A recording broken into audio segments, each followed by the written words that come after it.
Bien, amigos, comenzamos ya nuestro live previsto para el mediodía de este domingo. Por cierto, Día del Padre. Felicitaciones a todos los padres en su día. Ya tenemos con nosotros allí en la pantalla a Antonio de la Cruz, director ejecutivo de Inter-American Trends, desde Washington, para tener esta conversación justamente ya cuando faltan 6 semanas para los comicios electorales en nuestro país. Hoy, lamentablemente, quiero decir, antes de comenzar a hablar con Antonio, que lamentamos la muerte pues, de ese gran hombre como fue el Monseñor Roberto Líquer, que pierde pues, la Iglesia Católica uno de sus más insignes representantes, ¿no? Arzobispo emérito de Coro y tercer obispo de la diócesis de Cabimas, ¿no? Fue una vida sacerdotal bastante encomiable, una gran influencia dentro de la iglesia y sobre todo sobre la situación de Venezuela. Que bueno, lamentamos, ¿no? Estuvo en estos últimos días ingresado en un centro médico, específicamente en el Hospital Madre Rafford, y bueno, presentó un delicado estado de salud. Lamentamos su muerte. ¿Cómo te encuentras, Antonio?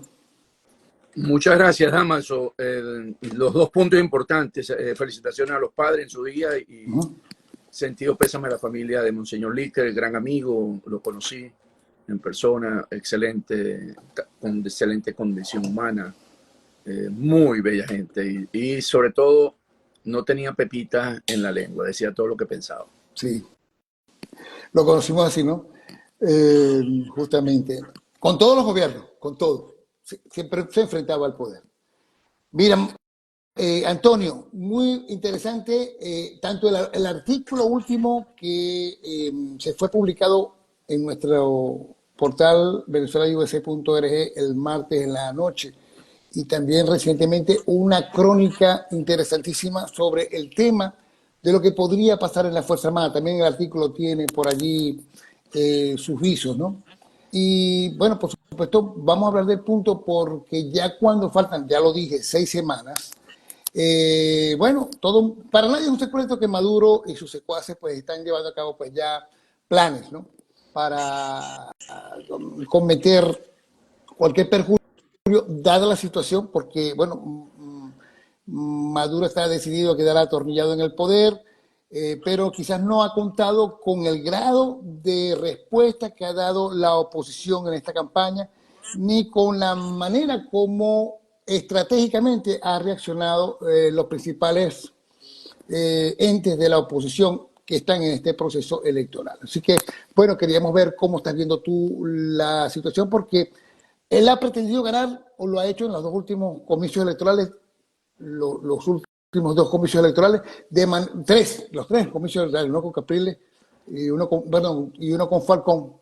Y bueno, posiblemente el mundo decente esté también pendiente de los resultados, pero no va a haber observación y todo parece indicar que no quiere testigos con respecto a la manera como se van a llevar a cabo los acontecimientos ese 28 de julio. Gracias, Damaso. El escenario político ahorita en Venezuela es un escenario donde Maduro es minoría. Es minoría en términos de intención de voto. Apenas tiene, para ponerle números, como siempre hemos dicho, si están votando un padrón electoral de unos 14 millones, tiene apenas entre 2 millones y medio, que fue lo que sacó en el referéndum consultivo sobre Guyana. Está más o menos ahí, 2 millones y medio. No logra mostrar mayor intención de voto. Perdón, eso está por debajo de los comicios pasados, ¿verdad? Muy por Sí, debajo. totalmente. Muy por debajo de los comicios cuando supuestamente le ganó a Falcón. Entonces, en ese sentido, él no logra remontar ese volumen, ese caudal de votos. ¿Y qué tenemos? Tenemos una candidatura como la de Mundo González, que ya tiene, desde el punto de vista electoral, la transferencia de casi todos los votos o intención de voto que tenía María Corina Machado, que era la que debía estar hoy siendo la candidata de la oposición. El Mundo González está hoy básicamente en ese mismo orden, si lo ponemos en esos 14 millones de electores, está alrededor de los 9, 10 millones. Y esa diferencia entre 6, 7 millones, no hay cómo ¿Cómo revertirlo? rebasarlo. No hay cómo rebasarlo. Algunos analistas, algunos políticos hablan ahora de un techo, cosa que debería ser usado porque es brindar una oportunidad que Maduro puede llegar a un techo del 30% y que todavía no da. Con un techo del 30% le saca, esos mismos analistas dicen 3 millones mínimo. Ok, si quieren poner un piso mínimo de 3 millones que tiene hoy el Mundo González y un máximo de unos 7, 6 millones, esa es la brecha que no puede cerrar hoy Maduro a 6 domingos de la elección. Le cuesta muchísimo. Vimos los actos en Mérida, vimos los buses que no salieron porque estaban vacíos en el Vigía, vimos cómo cada vez tienen menos opción. Entonces, ¿qué ocurre?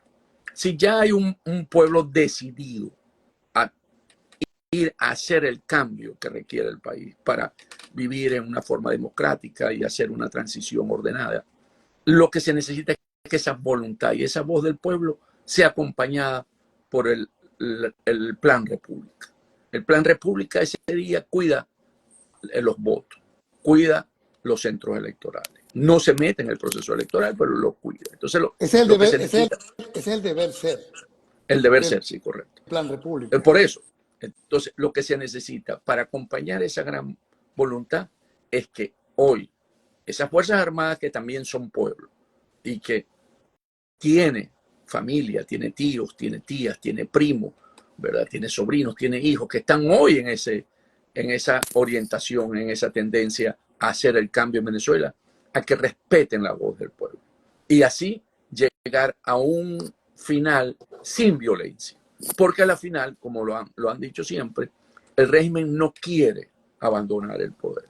Y ellos hasta ahora ni siquiera han querido mostrar intención de una negociación, que sería lo más fácil en este momento, empezar conversaciones para ver cómo hacer esta transición, porque desde el punto de vista electoral están derrotados. Ya la candidatura del Mundo González es, si lo movemos después del 28, sería el presidente electo en este momento. Ok, Antonio, pero entonces, ¿cómo le dirías tú, qué lectura le darías al planteamiento tanto de Maduro como de Jorge Rodríguez de firmar un acuerdo para respetar los resultados, ¿no?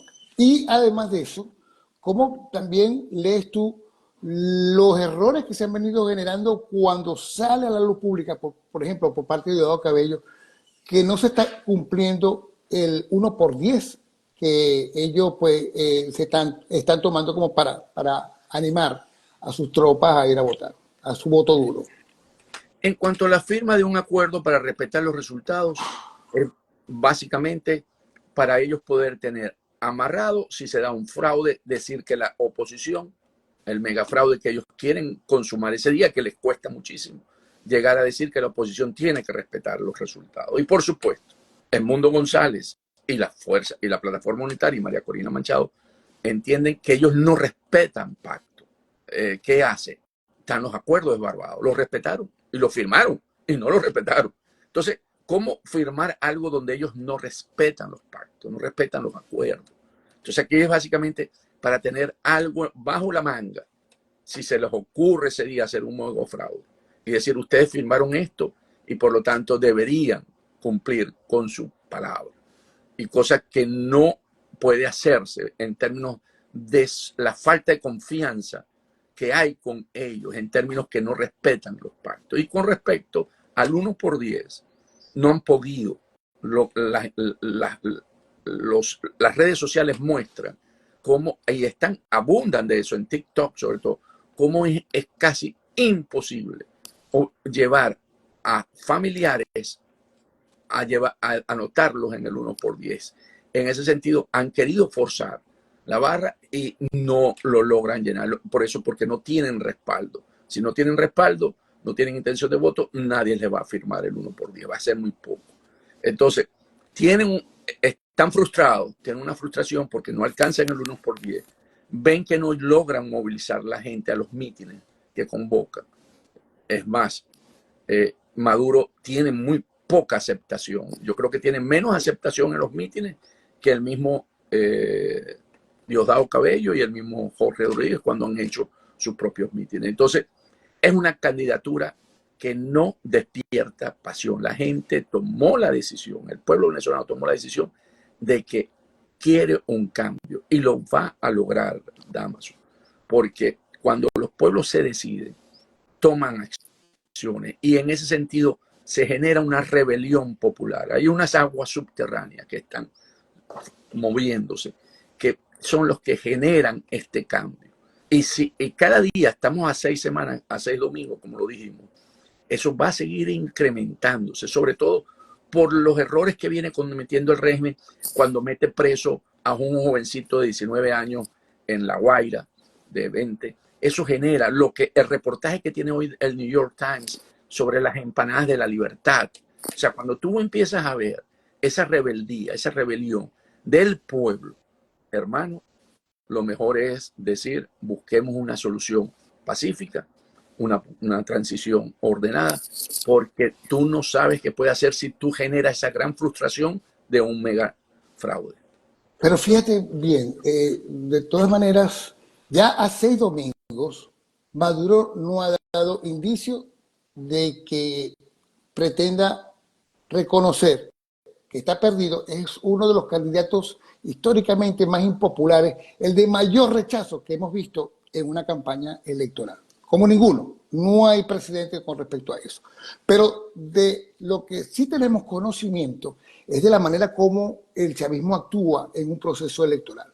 Desde aquel 2004, ¿no?, cuando se logró revertir el resultado en horas de la madrugada, entre gallos y medianoche, con un carrasquero al frente del Consejo Nacional Electoral, como las situaciones que a nivel, digamos, de las situaciones que a nivel de todos tenemos conocimiento de los cambios que habían, Smartmatic, la manera como se podían hacer algunas trampillas con respecto al sistema, estoy hablando del sistema por internet. Además de eso, conocemos cómo desde la Fuerza Armada entonces se pretendía pues manejar el voto de algunos algunos entes de la población que podían ser manipulables, ¿no? Así, conocemos el modus operandi. ¿Tú crees que ellos tengan con este tipo de modus operandi la posibilidad de cambiar? Porque en algunos casos lo vemos como muy seguro de la manera como van a manejar estos resultados. El megafraude, que es el que estás planteando, la brecha es muy grande. O sea, cuando hablamos de 2004, pudieron hacer algunas acciones porque en ese momento el desgaste del gobierno de Chávez, veníamos de un 2002, contaba con todavía respaldo, tanto dentro de las Fuerzas Armadas como dentro de los sectores. Recordemos que en ese momento, que correspondía en el 2003, que era la mitad del periodo, Chávez perdía ese referéndum revocatorio y lo pospuso unos meses más, un año más, cuando instrumentó el barrio adentro, que fue lo que básicamente le dio para poder cambiar ese sentimiento que había de cambio dentro de los sectores populares, porque el sentimiento se manifestó en el 2002, el 11 de abril, del que no se quería seguir con un gobierno como el de Chávez. Entonces, ¿qué ocurrió? Que habían elementos que permitían hacer esa, vamos a llamarla esa maniobra electoral, ese golpe electoral, que no fue a la final, porque cuando tú te diste cuenta que tenía esa ascendencia en los sectores populares, esa conexión a través de barrio adentro, que le permitió hacer esa conexión emocional entre Chávez y esos sectores populares. Hoy él no cuenta con eso, que es lo importante. Hoy no tiene esos mecanismos que le puedan permitir tomar esa decisión. Entonces, ¿en qué están pensando? Están pensando en anular la tarjeta de la moto para poder entonces eliminar el candidato Edmundo González. Esa es una opción, porque no tienen cómo hacer el megafraude. Entonces dicen, ok, eliminemos el candidato. El candidato, eso significaría un golpe de Estado al sacar a Edmundo González hoy. No, al país, porque estamos en pleno proceso electoral. Por eso, entonces ya harían un golpe de Estado. Y habría que empezarse a preguntar cómo se va a manejar un golpe de Estado por parte del régimen dentro de las mismas Fuerzas Armadas, que hoy saben que esa es una solución de acuerdo a la constitución de la elección, una elección nacional el 28 de julio, adelantarse. Habrán los elementos internos que le permitan eso, habrá el sentimiento. Ya hoy, en la emocionalidad del pueblo, no hay cómo, Damaso. Ya puede seguir subiendo, pero ya eso no cambia, no va a bajar. O sea, si ellos consideran que esa voluntad de cambio la van a lograr someter porque den un golpe electoral, un golpe de Estado, quitando a Mundo González y la tarjeta, que es lo que ahorita es lo que pareciera que están buscando, eso no va a lograr ese efecto, porque hay una decisión tomada. Y lo otro, lo que hemos hablado en otros programas, es posponer la elección. Posponer la elección con un falso positivo, con Guyana, y eso tampoco le da tiempo, pero su popularidad sigue cayendo. Porque además, ¿qué pasa con un golpe de Estado, si lo llamamos, si sacan la tarjeta del mundo? Que las sanciones van a venir con mucha más fortaleza. Vamos a ir a un escenario 2019, porque aquí hay unas elecciones que presidenciales en Estados Unidos. Y para la administración Biden sería muy difícil mirar para el otro lado si eso sucediese.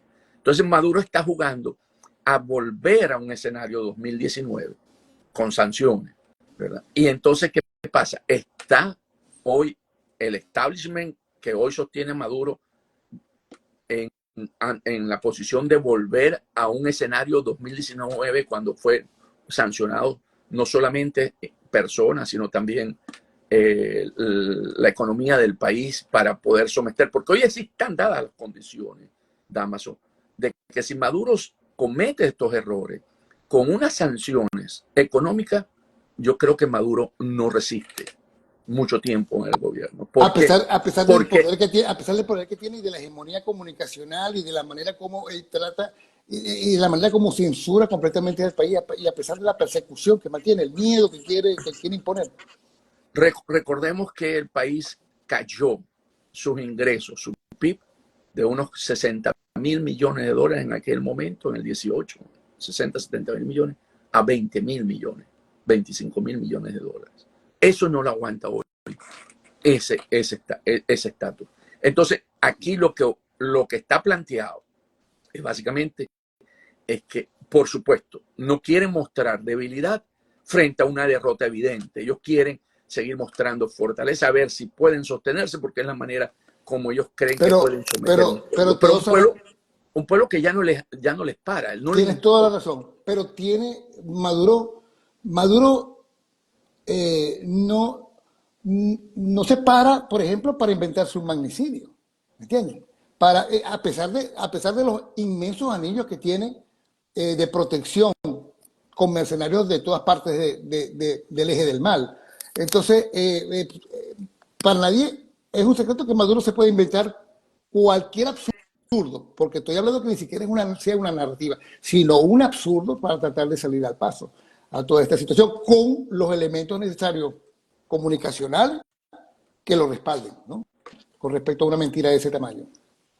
Lo que pasa es que Maduro ha inventado tanto magnicidio que ni sus amigos le creen. Cuando hablo de sus amigos, estoy hablando de Petro, estoy hablando de Lula, ¿verdad? Que son los que hoy lo blanquean y lo quieren que se dé un proceso democrático en Venezuela. Entonces, él puede inventárselo, estoy de acuerdo, se lo va a poder inventar. ¿Pero para qué? Para meter presa a María Corina y causarle que ella es la causante. Pero vuelvo a insistir, ya ese pueblo tomó una decisión. Sacamos a María Corina de la ecuación. Imaginémonos que nos saquemos a María Corina de la ecuación. ¿Tú crees que ese pueblo va a tener miedo porque le sacaste a María Corina de la ecuación con todo lo empoderado que se siente hoy, con todo la rebelión que hay civil, con todo lo que está hoy en el país? ¿Tú crees que ese pueblo va a asustarse por eso, va a tener miedo? Ese pueblo le perdió miedo ya al régimen de Maduro, que es lo que ellos no entienden y no ven, no lo quieren. Cuando estás en el poder, que todo el mundo te dice lo maravilloso que lo hace, tú no escuchas lo que está ocurriendo. La realidad le está enfrente de su cara, diciendo lo contrario, y siguen insistiendo. Y yo lo que creo más bien, que en las luchas internas lo que están viendo es Maduro es definitivamente un candidato perdedor y van a morir con Maduro, definitivamente. Y que se están disputando entre Diosdado Cabello y Jorge Rodríguez quién se queda con el PSUV. Porque eso sí tiene viabilidad futura. Si pongamos, Diosdado se queda con el PSUV y él puede ser diputado en la próxima asamblea, él puede seguir teniendo algunas garantías por sí mismo, porque Claro. al ser diputado tiene inmunidad. Entonces, yo lo que creo que están en un juego de quién se apodera del PSUV más que en la discusión de que Maduro sea presidente, porque ellos también tienen las encuestas que muestran la realidad que estamos hablando. Quizás Y saben. quizás por eso hemos visto, por ejemplo, tú este martes estás escribiéndole de forma directa a la Fuerza Armada, ¿no? Sobre el rol que deben tener. Y todos sabemos que, bueno, que hay una cúpula manejada por Padrino que se puede voltear en cualquier momento también. ¿Cómo le estás planteando a los militares que en este momento hay un descontento tanto civil como militar, ¿no? Provocado por un alto rechazo a la gestión de Maduro y que nada lo que haga este heredero de Chávez pueda generar credibilidad y cualquiera que apoye una situación absurda como de la que hemos estado tocando de golpe de Estado por parte del oficialismo, pues puede salir ileso. Todo el mundo se va a hundir, ¿entiendes? En este caso, y ninguna figura en este momento se quiere hundir con Maduro. Es cierto, ¿qué ocurre? Las órdenes podrían venir por parte de esa cúpula de militar que también está conectada, está enchufada al régimen y que tiene altos beneficios, administran el combustible, el contrabando de combustible, el oro, ¿verdad? Matraquean en las alcabalas para mandar la plata en forma ascendente en la cadena de mando. Y es cierto, aquí lo que las Fuerzas Armadas, que son mayoría, porque esos son pequeños grupos que están disfrutando de las mieles de la corrupción del poder. Entonces, es desobedecer la orden como ocurrió el 11 de abril, donde le dicen, no estamos dispuestos a matar a un pueblo, donde va mi primo, va mi hermana, va mi tío, no estamos dispuestos. Porque ese es un país que si eso llegase a ocurrir, que no es el escenario deseado, ¿verdad? Que se va a levantar desde el Amazonas hasta el Zulia. Ese es un país que no aguanta. Por eso que digo, ¿qué es lo que quieren? Llevar a un país a que decida en una protesta pacífica, cívica a nivel nacional, exigir que se respete la voluntad del pueblo y después entonces en esas concentraciones mandar a las fuerzas nacionales, armadas nacionales, a reprimir y a generar conflicto. Si eso lo que quieren, eso también tiene consecuencias para Maduro, porque en esos escenarios Maduro no tendría ninguna garantía. Ahorita tiene garantías para poder salir del poder de una forma ordenada, poder negociar. En un escenario de violencia no tiene garantías para poder salir porque incurre en una masacre contra un pueblo. Entonces, yo creo que los elementos que hoy están planteados y cada día que vamos avanzando hacia el 28 de julio, lo que hay que llevar es a que esa Fuerza Armada no tenga una desobediencia, porque va a haber una desobediencia civil y una desobediencia por parte de los cuerpos militares. Eso es lo da por hecho, lo das por hecho. Mira, inclusive fíjate que nos llama la atención porque, bueno, muy leída tu crónica, tú siempre estás haciendo artículos y haces un análisis sobre la lectura que tienes, porque estás informado de los diferentes elementos del país. Pero en este caso te lanzaste con una crónica, una historia, que bueno, que algunos dan por hecho de que existe, ¿no? Pero en la que estás hablando de una decisión crucial y prácticamente podemos concluir que estás hablando de un renacimiento de la Fuerza Armada desde dentro de este 28 de julio. Estás hablando de nuevos liderazgos, de que el pueblo de Venezuela puede estar seguro que la FARC va a estar al servicio de la defensa del proceso electoral este 28 de julio y que de alguna manera pues ya está decidido que no van a levantar las armas contra el pueblo. ¿Algo sabes sobre esta situación en las Fuerzas Armadas? La información, las conversaciones que he tenido con algunos amigos que de ese sector vienen insistiendo de que van a respetar la voluntad del pueblo, de que las conversaciones que ellos tienen con gente dentro de las Fuerzas Armadas es que le dicen, ese día se va a respetar la decisión del pueblo. Porque recordemos que nuestras Fuerzas Armadas no son, en términos, no vienen de grupos de la élite de la sociedad. Y, Nuestras Fuerzas Armadas, y tampoco nacieron en un partido político. exacto, nuestras Fuerzas Armadas siempre han sido Fuerzas Armadas de los sectores mayoritarios, de los sectores clase media cuando existía y media baja, que iban a la academia militar y se formaban. No tienen esas Fuerzas Armadas de la élite, ¿verdad? Sino que son gente de contacto. Es una Fuerza Armada que vive también lo que vive. ¿Tú sabes cuánto gana un coronel de las Fuerzas Armadas? $62. Un mayor gana $34 al mes. Ellos también sufren lo que hoy vive el país en términos de que una cesta básica está en $500. Entonces, y tiene familiares también, porque los mismos servicios dentro de las Fuerzas Armadas se han deteriorado. La salud, por ejemplo, que es tan importante para todos los que hoy prestan un servicio al Estado.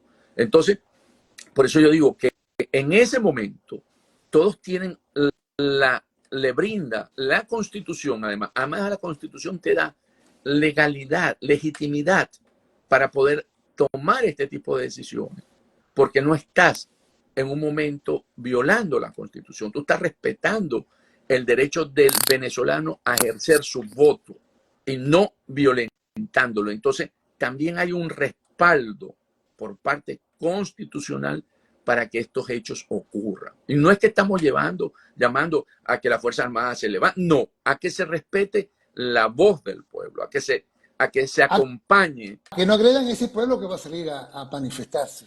Por supuesto, si tú frustras a ese pueblo y haces un mega análisis y tienes las actas y tienes los hechos de ese día, el pueblo va a salir a reclamar su triunfo, sin ninguna duda, porque sabe que esta es una de las mejores oportunidades que ha tenido para poder conseguir regresar nuevamente a la democracia y al país que se quiera, que los venezolanos nos podamos volver a reencontrar dentro del país, que es lo otro, que es el mensaje de esperanza de María Corina Machado, donde su planteamiento, ella le habla al pueblo, ella no le...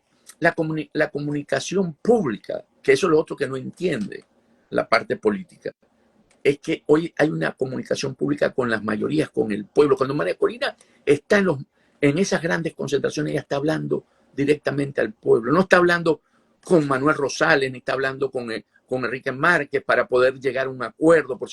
No, ella está hablando y ese es un mensaje que hace un cambio. Y no está hablando con Jorge Rodríguez, ni está hablando... Porque ¿cómo son las conversaciones?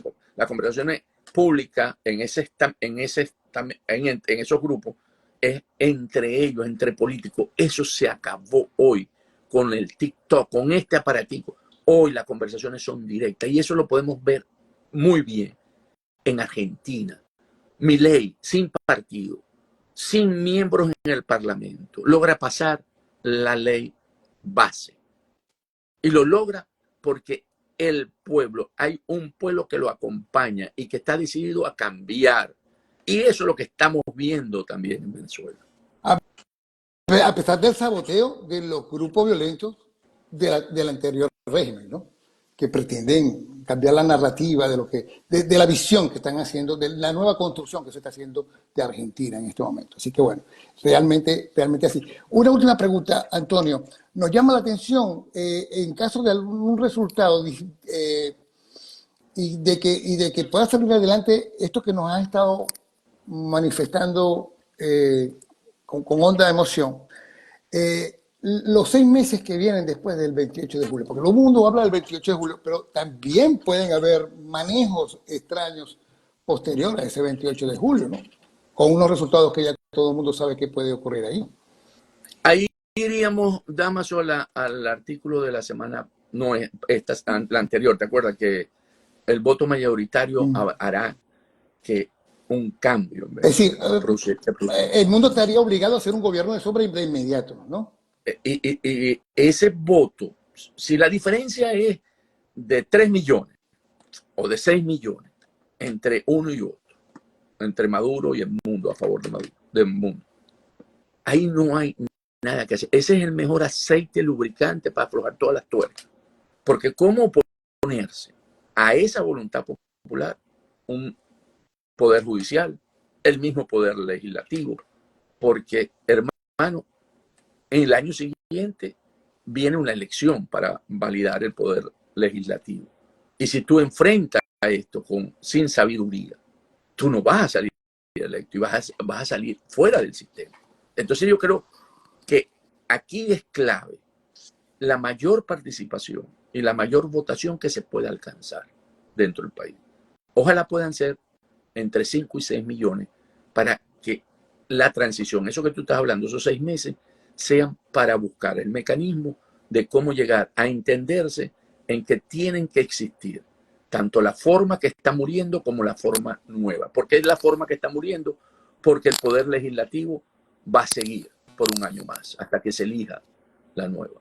Pueden llegarse a acuerdo de adelantar esa elección, podrá hacerse ese tipo de cosas, pero es negociado. Lo que viene después de eso es una negociación para buscar cómo normalizar, cómo generar esa transición ordenada, pacífica en Venezuela, que todos necesitamos, porque para poder resolver los problemas económicos que tiene el país, tú necesitas estabilidad política. Y se puede hacer con algunos, y se puede salir de este atolladero económico con alguna de estas figuras que terminarán quedándose, porque no cabe duda que el chavismo no desaparece por completo. No, no, el chavismo no queda desaparecido, yo creo que va a volver a regresar inicialmente como era la izquierda, ¿verdad? Recordemos que la izquierda venezolana siempre tuvo un 7, un 10% en las elecciones presidenciales, después de haber sido un partido fundamental para la derrota del perejimenismo. Toma una decisión equivocada, se va a la montaña, se va a la guerrilla, influenciado por la revolución cubana, pierde el contacto con el pueblo, regresa, los pacifica Caldera, y después se convirtieron en una islita de un 10-15, por un 10%. ¿no? Un chiripero, como le dijeron en su tiempo. Entonces yo creo que el chavismo va a ocupar ese espacio, porque bueno, están los elementos de que siempre han estado en Venezuela. Pues yo no creo, si ellos no logran buscar cómo resolver esta crisis, ayudar a resolver esta crisis, se van a arrinconar. ¿Okay? Y la gente no quiere más de eso. La gente lo que quiere es prosperidad, libertad, democracia. Que los venezolanos que estamos afuera regresen al Algunos, país. algunos, por supuesto, se irán, pero ya la justicia se encargará más adelante de lo que tenga que decidir con respecto a los crímenes que pudieron haber cometido. Sí, ahí van a quedar grupos definitivamente como los grupos asociados a Hamas y a Hezbollah, pero que se tendrá que resolver en la medida en que vaya transcurriendo el día a día, ¿no? O sea, porque definitivamente está la guerrilla colombiana en la frontera, ahí habrá conversaciones con Petro para buscar la solución, eso que tanto quiere Petro, como la paz total, ¿verdad? Estarán los grupos, como hemos hablado, vinculados al terrorismo internacional, que tendrá que resolverse también, porque, bueno, están ubicados, pues, o sea, ellos están, básicamente se saben dónde están en términos de sus mayores poblaciones, y bueno, y buscar cómo resolver también toda esa situación. Yo creo que lo que viene es un país donde el reencuentro de los venezolanos va a ser una de las claves, y la parte de negociar. Viene un momento de negociación donde en las negociaciones, como tú sabes, Damaso, las dos partes entregan para conseguir una mejor posición. O sea, Mira, no nos es vamos a despedir. solamente una. Mira, nos vamos a despedir porque tenemos poquito tiempo, pero fíjate, digo tiempo por nuestra batería. Pero mira, ¿qué pasará consigo y la subasta? Nos pregunta Romulín 154. Es importante que lo que venga mantenga el respaldo económico, sobre todo de los bienes que hay en el exterior. Sigo depende de una orden ejecutiva del gobierno de Joe Biden. Si esa orden ejecutiva para proteger ese activo, para no ser rematado, nosotros tenemos Silgo lo perdimos. Lo perdimos por la decisión que tomó Maduro y Chávez cuando se desprendieron de la refinería. El ministro de Petróleo de Maduro tiene otra narrativa, ¿no? Con respecto a eso. Ellos se dan como que, mira, nos despojaron de Silgo. ¿Por qué fue Maduro? Porque Maduro cambió un bono que se llama el PDVSA 2017, por un bono que se llama el 2020 y lo garantizó con el 50,1% de las acciones de Silgo. Y ese bono, definitivamente, al no cancelarlo, los tenedores de esos bonos van contra la. ¿Tú crees entonces que se pueda perder Silgo? Totalmente. Si, no, si tú me preguntas a mí, Silgo está perdida. Silgo está perdida. Depende de una acción de la administración Biden, de generar una orden ejecutiva que la proteja como lo hizo en el gobierno. Y si es así, de Trump, y lo hicieron ellos al principio. Disculpa, ¿y si es así, se podría recuperar? No, porque no vas a tener los capitales para poder volver a comprar empresas internacionalmente. Eso fue una época donde había mucho flujo de ingresos en PDVSA y se tomó la decisión, esa fue en la época de Calderón Berti, lo que se conoció como la internacionalización de la industria petrolera. Y se compraron refinerías para poder procesar el crudo venezolano que tiene alto contenido de azufre. Y para no quedarnos sin mercado, se compraron estas refinerías para colocar nuestros crudos. La decisión, porque la refinería, cuando hay precios bajos de precio de petróleo, ¿verdad? Los precios altos, perdón, los márgenes de utilidad son muy bajos. Y en ese momento, Chávez siempre preguntaba, ¿cuánto genera Silgo de ganancia? 200 millones. ¿Cuánto genera tal? Entonces dijo, no, ¿para qué voy a tener esto? Él no creía en esa política. Y las empezó a liquidar una a una. Y así se ha ido liquidando todas las refinerías que teníamos en el exterior. Y la última que nos queda es Silgo, que sería clave para la recuperación de Venezuela, porque repotenciar o hacerle mantenimiento a la refinería venezolana va a tomar tiempo. Entonces, lo que pasa con Silgo, porque es su gran fortaleza, porque está 6 días de navegación desde las aguas de Venezuela al Golfo de México, y podrías mandar tu crudo y traer gasolinas y combustibles, productos refinados, para lo que va a necesitar esa economía. Porque de otra manera lo va a tener que comprar en el mercado y eso va a tener un costo que te va a encarecer el manejo. Tu producto principal, que es el petróleo, nuestro producto principal, que sería el petróleo, lo estoy hablando como nación. Correcto.